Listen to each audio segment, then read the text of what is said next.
Well, obviously, after Gord's passing, time had gone on, and what kind of led you to, okay, now's the time?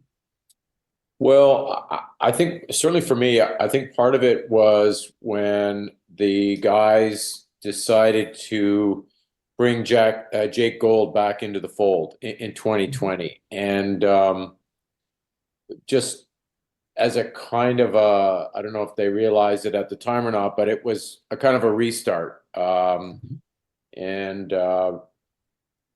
that sort of just got it just sort of started the wheels. I wouldn't say they started to turn, but they just started to kind of move a little bit. And I've been thinking about,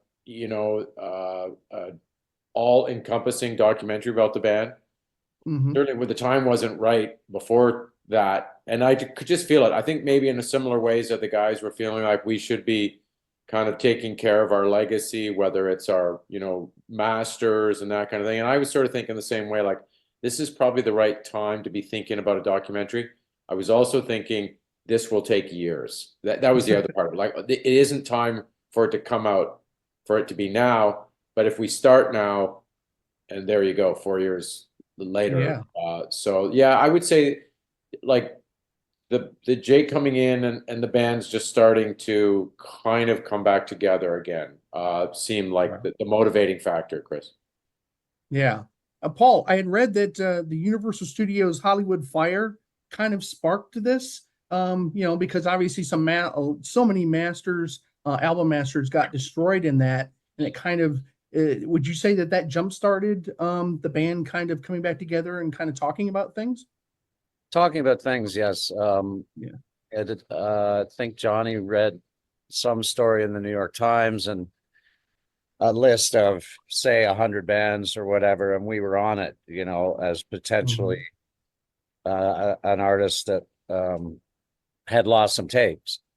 Right. And so he, I think, called Robbie, who happened to be in Italy at the time, and they discussed it and then came to Gord Sinclair and I, and we're like, hey, listen, these tapes we could have lost. We need to find out what we've lost, if anything. Hmm.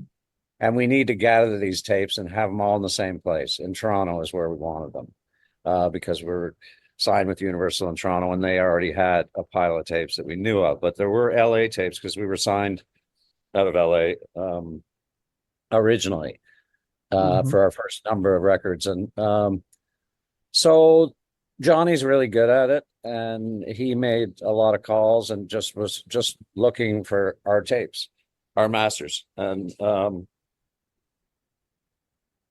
hard to say if we lost anything or not because some tapes haven't been found, but there was no real record. But it did. You're right. It began the process of us having something concrete to talk about and to look for. And, as Mike said, just, started thinking and talking a bit more about the legacy. I remember Mike approached us and his other brother, Pat. And it was just we were still a little too foggy at the time, preserve your Hmm. legacy. And, it's not like we had attitude. It was just kind of like, well, we played the shows and we wrote the songs, and so isn't that enough? And a year or two after that, so we're um 3 years maybe after Gord passed away, we started talking about that. Okay, we need to find everything and get the unreleased stuff and put it out in some form, box sets or whatever.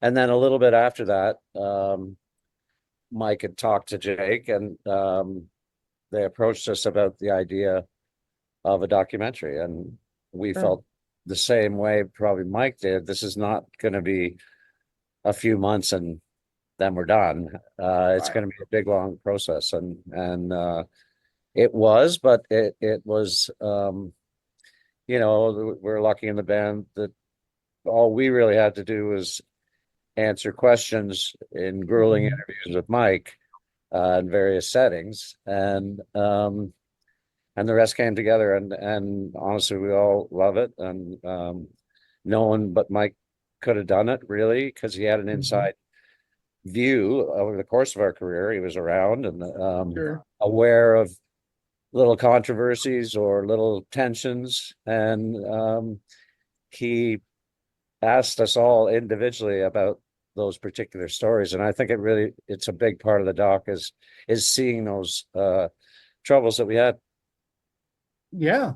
I mean, Mike, what was it like going through those hundreds of hours of interviews? Because I've been privy when I was out in Hollywood, working out in Hollywood. I remember talking to some documentary makers, and they were like, "That's the best part is going through that." But for you, was this kind of because it was a lot? Your brother was there a little healing process going through all those hundreds of hours of interviews? Yeah, well, that definitely, like, of the archive, we had hundreds of hours. We just kept Mhm. assembling it and trying to organize it, like, so that we could search it, kind of created a database for all the archive. And then for the new interviews, we ended up with, like, I think we did 60 interviews, including like Yeah. 4 full days, or at least, 3.5 days with each member of the band. So we Hmm. had a couple of hundred hours of interview tapes, of interview hours. So, I mean, just even preparing for the interviews for me was really just a great exercise, because you just have to be really prepared. Like, you go into it with such a game plan of like, okay, this is what I want to Hmm. cover. I want to cover this period. I don't want to try to sit these guys down. Or we did sit down for we had a couple of days or with Paul, 7.5 hours on camera, like, plus all the prep and, and breaking for lunch so, which is a lot, but which requires a lot of preparation. Like, you really got to have a bit of a plan, and then with preparation allows you to be kind of to move with it as well. Oh, I think we're Hmm. going in this direction. We should go this way. Like, this is where, this is where he wants to go, and let's go there.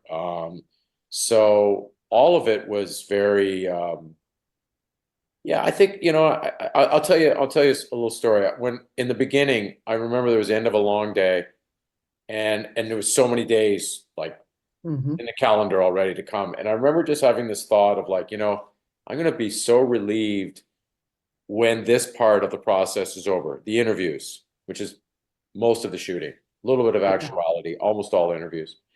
And I kind of just caught myself, like, this is just an internal conversation I had.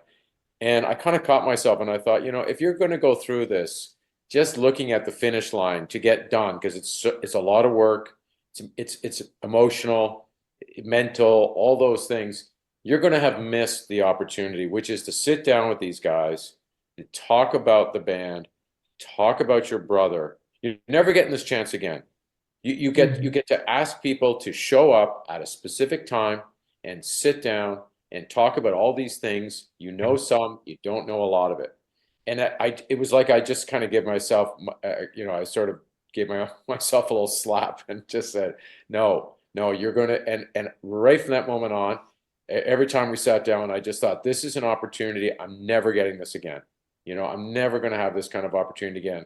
To ask people to really focus and talk about this part of their life, the band members especially, and and really try to understand deeply about what was going on. And because I knew Gord's side of some of these things, I didn't know the other four guys' side. And of course, these things, you know. All right. It Exactly. all kind of juxtaposed, and you've got to, Yeah. yeah, So, well, that exactly. that was a special, like, that part I will always just really treasure. And we ended up doing a lot of the band interviews in this house, this beautiful old house in Kingston. You can Okay. see the inside of it, and they're all in the same Oh place, yeah. different sort of rooms, but all. And I ended up staying. It's a beautiful house you can rent. And the guy Jason O'Brien is kind of a friend to all, and I'd end up staying upstairs. All the rest of the crew wanted to stay at a hotel downtown, and I'm like, no, I'm staying in this old house. And so I kind of was really like, it's like something out of The Shining almost. Yeah, I was deep into it. I was deep into it, Chris. sure. Paul, what was it like for you having to sit down? Like he said, you were there for 7 hours, but being able to bring back up all these memories, and obviously kind of, you compartmentalize all these. What was it like sitting down and just going through all the years with the hip? I mean, I'll be honest, it was difficult, and it was grueling to a certain extent. And it was sometimes felt good. Okay, that went well. The answer to that question, whatever. But sort of doubt creeping in on maybe it's a particular story that I'm aware people aren't aware of it. Like Gord's guitar playing, and how'd you feel about that? And so it had to be, by listening hard to Mike's question. I know Mike well. All of us know Mike well, which probably added to a comfort level, but also became pretty obvious fairly quickly that he wasn't going to be just asking, so was it fun? What was your favorite gig? Right. It was just more full on than I expected, but felt good after each sort of section of it, because as Mike said, it would be, you're doing an interview, you're going to be here around 8 hours, and then probably in a month and a half, we're going to come back and do it again. And so it was that kind of thing. It started in our old high school, which Mike geniusly got access to. It was totally vacant. And so it kind of started, our process too started in the early years, because that's what we were kind of discussing, like the early high school years before we were a band. But, everyone's various histories. And so overall, it was quite a positive experience, emotional at times, which is obvious in the doc. And but yeah, it felt like work, to be honest. It was but we were all committed to doing that work, and just had no idea what Mike was going to ask next. So I felt like I had to be on the ball and really answer as honestly as I could at the time. All right. This next question is for both of you, but I'll have Paul answer first and then you. One of the things I took out of the doc was, and it was a quote, said, "There would be no hip without Kingston." I really want to know, being that somebody who's never been to Kingston, but from the documentary, you almost feel like you are. What was so ingrained about the hip in Kingston? I mean, that, years later, you're still going back to it, and it that band still lives in that whole city, and of course the whole country. Yeah, I mean, it's just our roots. It's hometown, all in the same high school. Knowing each other so well happened because we all were from there and knew each other pretty well in high school. And then going out from there and trying to tackle a city, an hour away, and then 2 hours, and then 3 hours the other way, and just always being motivated and committed to, we can do this. We can write songs, and we can turn on crowds, and let's just keep going. And then, as different levels of success started hitting, we just knew that, listen, we have the opportunity to raise money every time we play Kingston. So that just became part of it.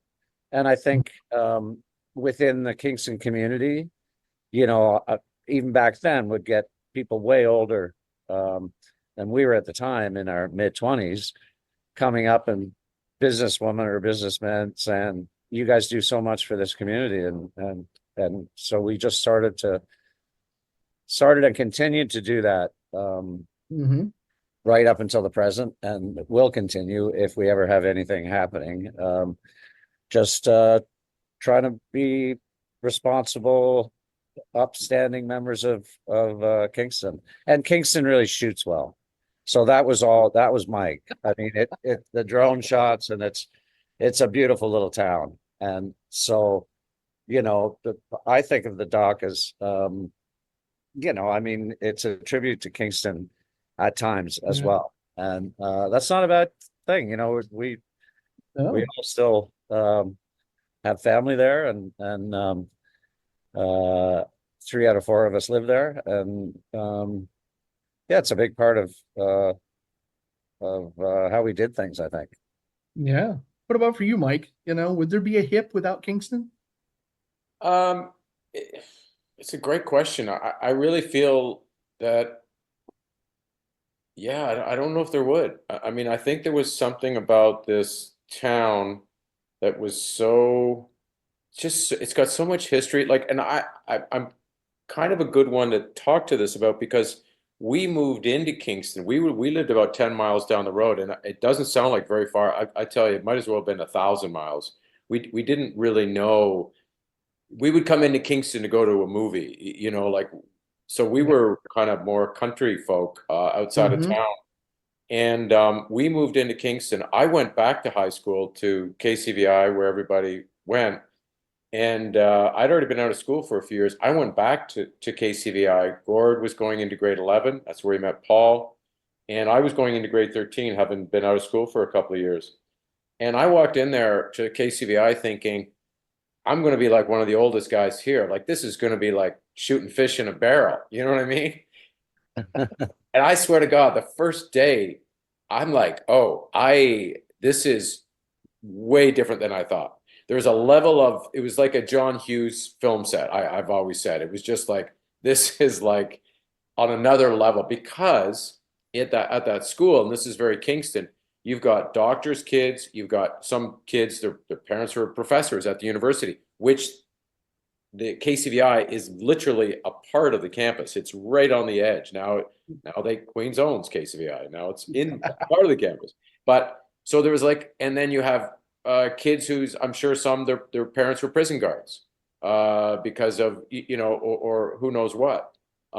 So you had this group and you had this level of what I thought was sophistication.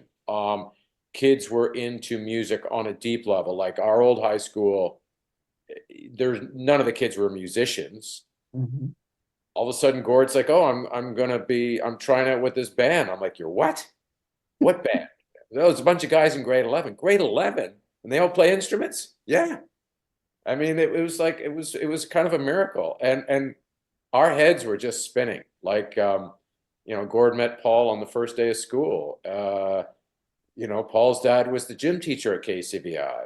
He was my grade 13 gym teacher. It was just, it was like a remarkable kind of like a petri dish. It's a perfect A storm. lot of It's things almost a growing. perfect storm. Yeah.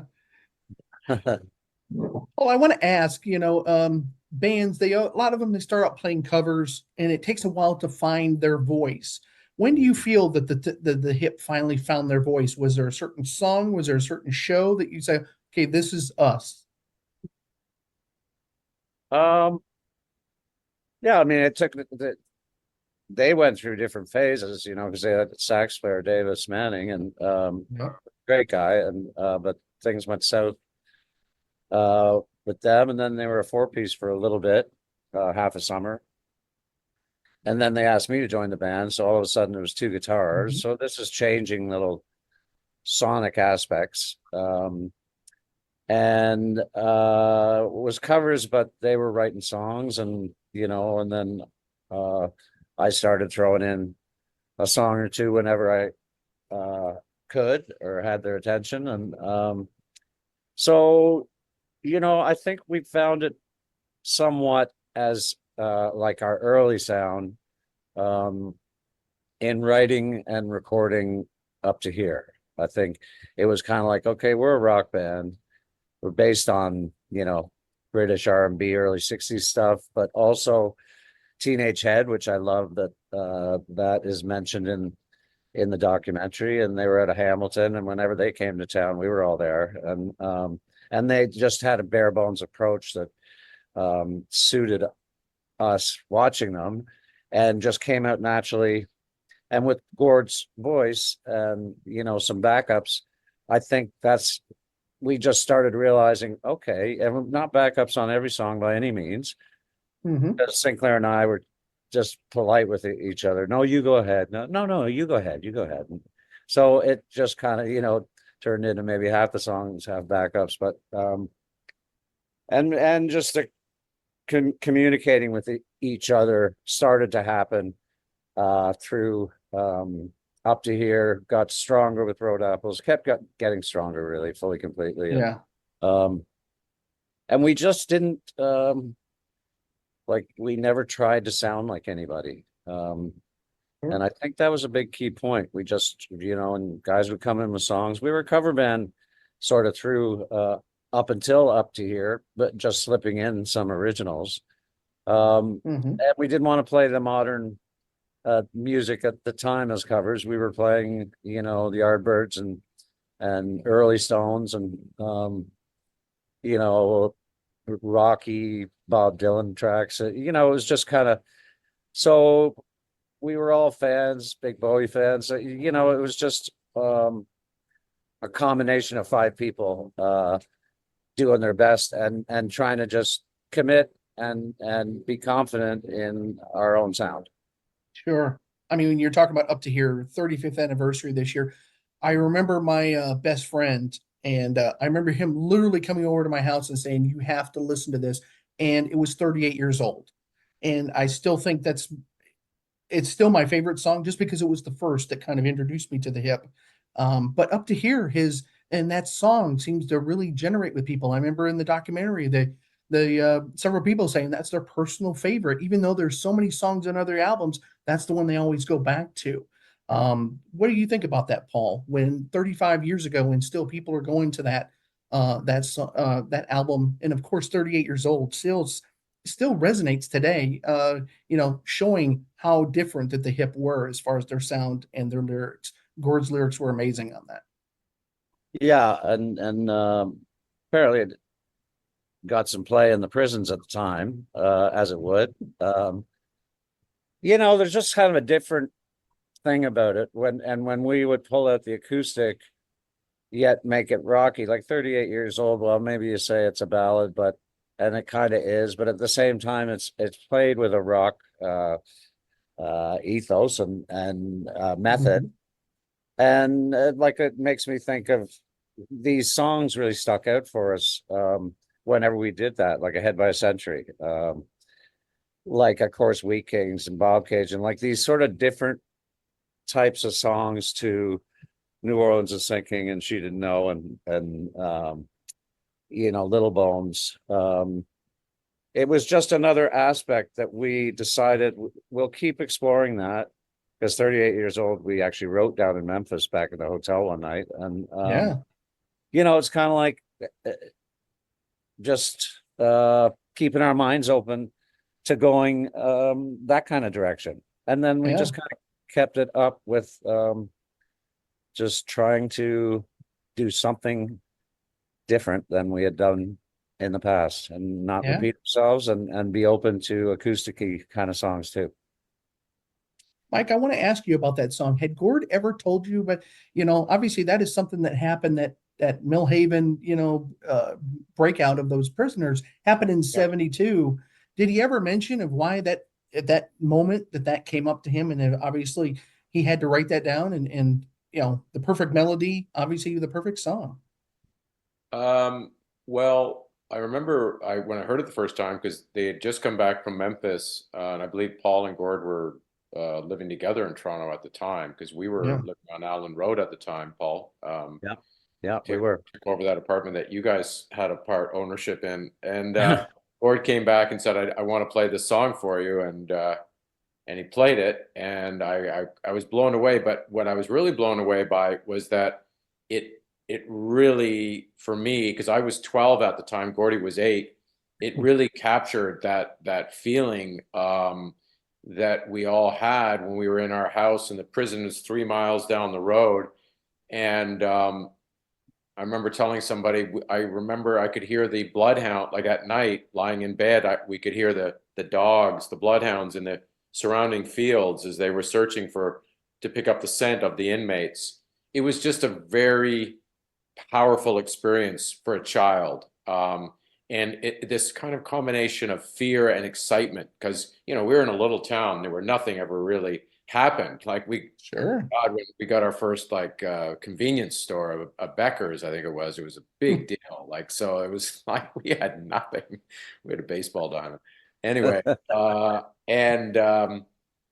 then that so I really remember like the song for me. It just really captured that this feeling of yeah, and then this guy trying to get home for whatever reason. I really loved it, and I also kind of thought, oh, you're smart to be mining your own personal experiences, and then fictionalizing them completely. But like that's smart, like you're writing about and then of course what would come later are all songs about different Canadian stories and people like that. But again, something that has you have a resonance with, a familiarity with as the songwriter and for the band. And I always thought that was, yeah, Canadian places and Canadian people, but more than that, something you really understand deeply. So you can, it's Yeah. not really about the story, it's more about what the feeling you can create with it because you know it so well. Sure. I mean, fans, they even kind of thought you were the Mike in the song, did they not? A few of them did. Well, You know, it is the older brother Mike. So exactly. So, I never did time, never murdered anybody. exactly. What was the reason behind not playing that song? Was it because the fans were taking it too literal there, Paul? Because I know you guys kind of waned against playing that after a while. Well, to be honest with you, it started to bother Gord Okay, Downie. got it. That he had name checked Mike, that it was his sister. Um, he mentions his sister. He doesn't name the sister, but Right. it just started to tweak him a bit, and we would be like, "Well, but everyone loves it," and you were just using, songwriter's license, and Sure.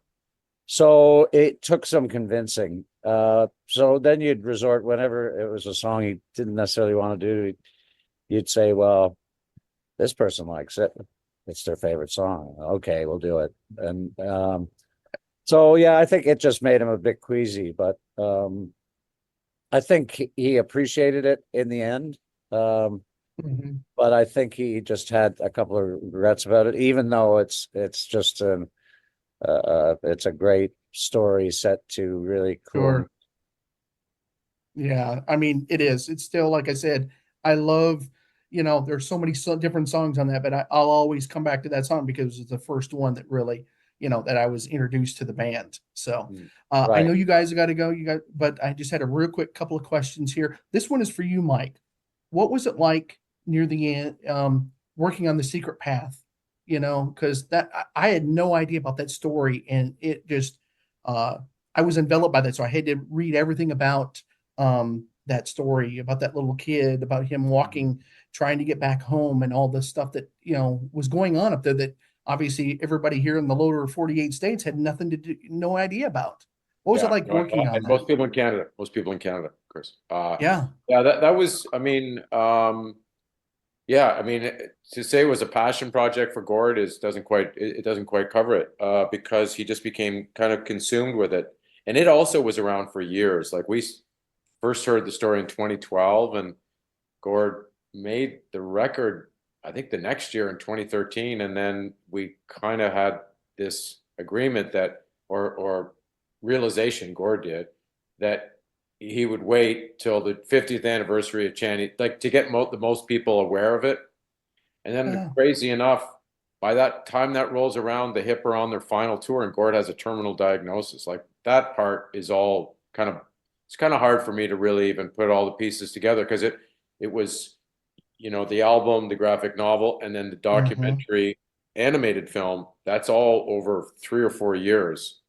When it finally comes out, Gord has the attention of half the country, and that's what really I think made it kind of explode in people's minds, non-indigenous people like that hadn't sure, come across a story like that. And it's a powerful story, and as it turns out, I think it was something between the Hips final tour and Gord getting out there and performing Secret Path, and getting it out. Those were just, I think, the two sort of his two professional final acts that had to have given him a lot of comfort, like in Mhm. terms of achievement. So Yeah. huge. And it's huge. It was an amazing project. I was blown away by it. It just, like I said, off down here, and then of course Canadian people did not know this story, and it's just a heartbreaking story to listen. But I'm glad that he was able to get that story out. Yeah, Yeah. absolutely. Last question for you, Paul. What was it like being able to watch the documentary? You and then you're speaking for the band members. What were they? What was their feedback from watching this? When it was all said and done. Like personal feedback, it was a bit overwhelming, but a lot comes back, and I get that feedback from friends like that were around all the time, regardless of the city they were watching in, Mm-hmm. that it brings them back pretty immediately, especially that the early half, episode 1 and 2, and just sort of, hey, I was around for that. And because everyone watches movies that way, and listen to music that way, they kind of remember that it brings it back where they were, what things were like, and the feedback's been incredible. And I think there's a reason for it, because it's no straight up story. There's lots of ups and downs. There's lots of times of trouble and tension, and there's lots of success and achievement and togetherness and love. So and it's really Mike has woven a great story that you can just watch. It's like you almost want more of it. So couldn't ask for any better feelings about it than I have. And I think I would speak for the band too. Just like, it's like, this is great. It's great that this story was told how it was told, and it's the truth. And hey, so then we